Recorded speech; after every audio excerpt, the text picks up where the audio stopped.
We care very deeply about place and about neighborhood and about the things that threaten that. And so we're just really grateful to be here hosting this conversation and trying to think deeply together about where is Washington, D.C. headed and what do we care about as a show up. With that in mind, I'm going to briefly introduce one of our co-sponsors for the event, One DC, Nawal Raja, who's an organizer with One DC, is going to share about their work briefly here. Hi, my name is Multimedia Storytelling. I'm an organizer with the Black Farm Center at Multimedia. I was here today because we're co-sponsoring this event. Our work is to organize long-term Black DC residents, low-income residents around the intersection of work, labor, housing, race, and help to build power within the community to hopefully control the land, not only with affordable housing, preserve it, and build more affordable housing, as well as opportunities for economic development. Organizer at One DC, and we're really happy and grateful to be co-sponsoring this event tonight. Today, but basically we're an organization doing grassroots organizing in DC with low-income Black residents. And tonight we're going to be hearing about the Cappuccino City, a term which we'll all understand by the end of the night. My name is Derek Kyra. I'm an associate professor at American University, and I just released my new book, Race, Class, and Politics in the Cappuccino City. And this is all about the redevelopment of DC and the Shaw U Street area in the last 10 years. And I talk a lot about the cappuccino metaphor. The cappuccino metaphor is controversial, and you guys can all rip it apart, and I'd be fine with that. But if you think about it, it illustrates some of the changes that are happening here in Washington, D.C., right? D.C. was known as Chocolate City, so that has changed. So now, African Americans are no longer the majority in this city. Whites have been coming back, the millennials, the Back to the City movement. What's happening in here in D.C. as the millennials are coming into the city center and into the historic African American communities just on the periphery of the center, the property values are skyrocketing, right? So the properties are being flipped too, just like the cappuccino is the flipped coffee. Is bringing the millennials in. The millennials went to the suburbs, right? Now they want to be in Shaw U Street, they want to be in 8th Street, they want to be in Columbia Heights, Adams Morgan.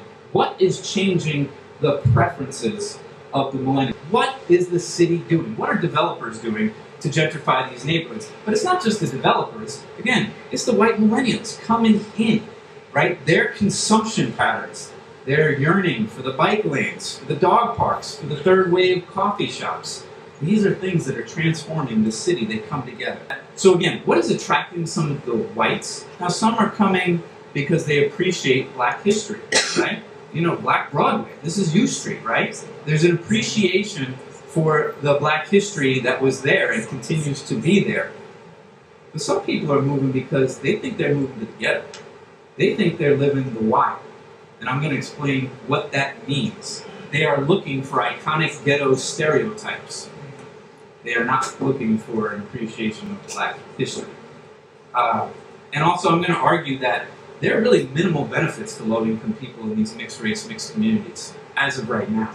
We had all these hopes that this would be the panacea for poverty. If we just got people across different income levels to live next to one another, this will solve the problems. This might actually exacerbate the problems. It is leading to the processes of political and cultural displacement. In these mixed income, mixed race neighborhoods, you actually see diversity segregation. And because of this segregation, we're not getting the cross-race, cross-class interactions that are really the mechanisms of benefit for low-income and for upper and middle-income people. From 2000 to 2010 and beyond, over 50% of the low-income census tracts gentrified. This is gentrification gone wild. You know, when I did this study, I didn't think I would find this concept. It wasn't like I was looking for this. I was listening to people and listening to tell their stories. I went to a silent auction by one of the civic associations that used to be dominated by all African Americans. It's dominated by all whites. It's a U Street Civic Association. They had their little silent auction over at town. And I listened to people around the High Boys, and they all live in the Shaw U Street area, and they start telling me about crime like they're at a cocktail party, and they're telling me these cool stories. Like, I'm so hip, I'm so cool, because I live in a neighborhood. Oh yeah, yesterday there was a carjacking. Oh, and the other day there was a shooting. And I'm sitting here like, aren't you scared? I mean, don't you want to do something about this? The next day I went to another civic association meeting, which was just around a couple of blocks down, south of town. And it was one of the civic associations still dominated by African Americans. And they talked about the same incidences. But they talked to like, this is detrimental, this is problematic. They were living the drama while the whites were living the why. Right? When I say living the drama, they were worried that this would affect their children's life, their lives. So let's talk about this political displacement that is leading to a cultural displacement. This is 11th and Rhode Island. This is a park, I'm sure many of you have been there. It's a park that has 4 different parks within it. So in 2008, a group of mainly white residents advocated for and got $500,000 to do a dog park. For African American, I said, do you use the dog park? I said, no, that's not a space for me. The politics that brought that amenity to this space, they said, we've been advocating for years to get this park upgraded. We didn't get any money. Now the whites come in, they mobilize, and they get the resources. So that's not a space for me. And it's not to say nobody African American goes there, but it mostly white. The new residents, they want doggy parks and bike lanes. The result is a lot of tension. The new people believe more in their dog than they do in people. This is not the district I knew. There's no relationship with the black community. They don't connect with the church. They don't go to the same cafes. They don't volunteer in the neighborhood school. And a lot of longtime black residents feel threatened. The Shaw U Street area, you go to the recreation centers, go to the churches, go to the restaurants, go to the clubs. They are pretty segregated. I'll show you this. I'll end with the end. What we got to do with public policy, we got to grease the wheels of social integration. We've done a great job of doing mixed income housing, but we just expected that's all we needed to do. I talked to the city planners, like, oh, well, we're not creating displacement, we're providing some affordable housing, so boom, boom, we're done. We have accomplished something that the old urban renewal didn't. It just displaced people. Now we don't have as much displacement. But we haven't done anything to build social bridges among the diverse populations in these communities. If we don't do that, we have failed. We haven't maximized the benefits for all people in these communities.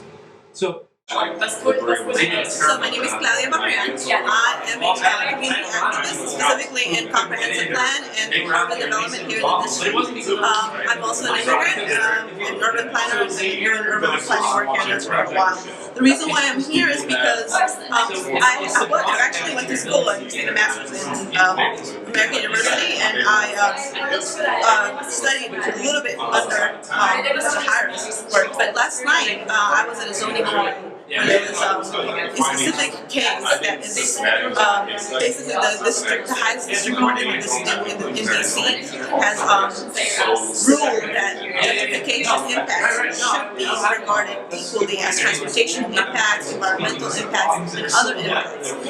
However, when we were at a public hearing, the community versus the developers quoted Professor Hyra's work, specifically his book now, to the wild with their depositions. And it was really hurtful to see somebody's work actually giving ammunition to developers against gentrification. And we were left as community advocates, and me as an expert, we couldn't just give a rebuttal because we had 5 minutes to review what was that, specifically looking at economic growth issues and how gentrification is basically going to happen regardless. That's one of the gist of the book. The other areas, and granted, I haven't read the book fully, and that's what we're going to be doing now, advocates, because we're going to have to either rebuttal this book or try to use it to counter these arguments by developers. And it's a shame because a lot of people